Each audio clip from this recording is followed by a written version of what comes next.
Okay, hello, we are ready to get started. So Sawyer did not get a chance to give his speech this morning, so he is coming up to give it now. Where's your hat, Sawyer? Put your hat on. Okay, here it comes. So you guys, Sawyer is doing a guy named Eric Idle, and he's a Monty Python guy. If you were in my class in sixth grade, he played Passepartout in Around the World in 80 Days, Boggs Butler. And he was at Whitman and gave the commencement speech a couple of years ago. The speech is quite long, so Sawyer and I had to cut it a bit. So he's giving an abridged version of that speech.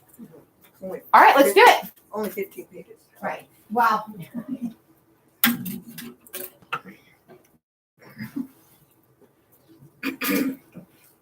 So when should I start? Right now. President Bridges, faculty, graduating class, accent, parents, guests, students, and the man in the back who's wandered in the wrong place by mistake. Good morning. My task is a pleasant one. I'm here today because I'm a proud parent of one of the graduating class of 2013. My daughter Lily. Congratulations.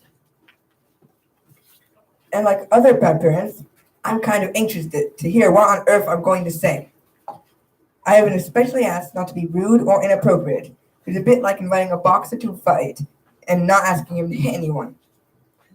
But I reassured your president, whose job is at stake, that today's address is rated MBL, NV, and NN. No bad language, no violence, and definitely no nudity.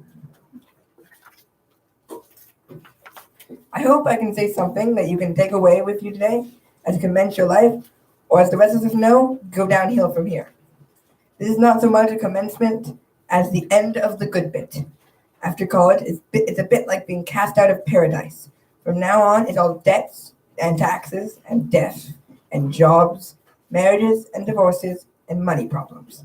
It's a mess out there, and then you have to watch yourself turning into your parents. Well, I'm not going to say any of that, obviously, because I think we need today to hear something encouraging, something you remember when other people say, "Oh, we had Steve Jobs," or "We had Oprah," "We had Obama," "We had the Pope." You don't feel you have to say, "Oh, we had that twit from Monty Python." So I really do want to say something touching and real, but don't hold your breath, okay? Because my track record on touchy-feely stuff is not good. Not just because I'm a professional idiot, but because, as you might have noted, I'm British. And as you know, we Brits have no emotions. Instead, we have royalty, and they have emotions for us. But I don't want to be controversial today, because I know you Americans are very sensitive. Plus, you have a lot of guns. Life has a very simple plot. First you're here, then you're not. So remember, life is very short and life can be very pleasant, so do enjoy it. So, your life is precious, you've only got one, don't waste it on bad relationships, on bad marriages, on bad jobs, on bad people. Waste it wisely on what you want to do.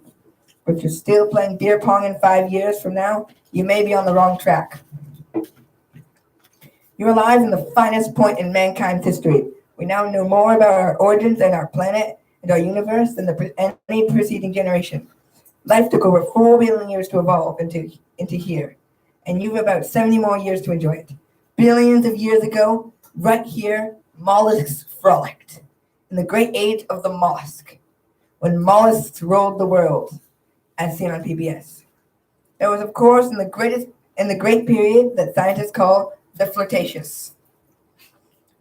I mean, can you imagine one mollusk saying to another, "Ooh, love, swim around a bit, you know. In only a few billion years, we will all have evolved into a graduating class at Whitman." No, you can't imagine that because mollusks can't speak, nor are they qualified for Whitman degrees, though they probably have a better chance of getting a Whitman degree than our Kardashians. Some bit of advice: never apologize, never explain. That's what I hear a lot of people say, and I think it's bollocks. Okay? Never apologize, never explain was said by Henry Ford II, who was caught drunk driving in a car in California with a young lady, not his wife. She was a course girl and he was a millionaire. There's still some things money can buy. But under those terms, he never apologized and never explained is good advice. But I think apologizing every now and again is a very good thing to do. It puts you in a very high moral position with the people you've hurt.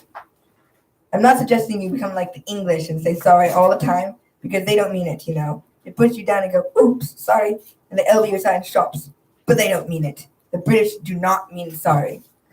Her Majesty the Queen was hosting the Nigerian president in London. They're in a horse and carriage in a parade on their way to a public banquet.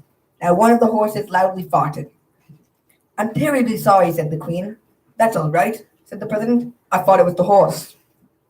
Winston Churchill, addressing the kids at his old school, said, never, never, never, never, never give up. I think that's really important. Don't give up and don't be afraid to not know what you're doing. Uncertainty is the atomic principle on which we are all organized. So why try to beat your own chemistry? It's okay to be uncertain, okay? The other thing I'd say is begin to learn to trust yourself. That's very vital. You know, don't say, oh, I'm sure they're right. I probably shouldn't go and invent Apple. Just stand with yourself. Remember in his lifetime, Van Gogh sold only 2 paintings. I've personally sold even fewer. So persevere and excuse me 1 second. Oh, this is a very wonderful moment for me, I have to say. Someone once said, America is 300 million people all walking in the same direction, singing, I did it my way. Actually, that was me. I said that. But remember to persevere. Your life is very precious. You're traveling on a galaxy. You're not in Walla Walla. You're on the surface of a planet. Pull back. It helps put everything into perspective. Okay? Remember, you're a tiny little speck of consciousness in an incredibly expanding, immense, and virtually eternal universe, 190 billion light years across. And that's just the bit we can see. So don't just pursue happiness. Catch it. They may even have a cure for it by then. All right, so other bits of advice. Do see some of the planets. Get a little further adrift than Walmart. And don't stop reading. Your brain doesn't know it's graduated. Feed it, okay? You proud parents are here to salute you and give thanks that we no longer have to pay Whitman fees.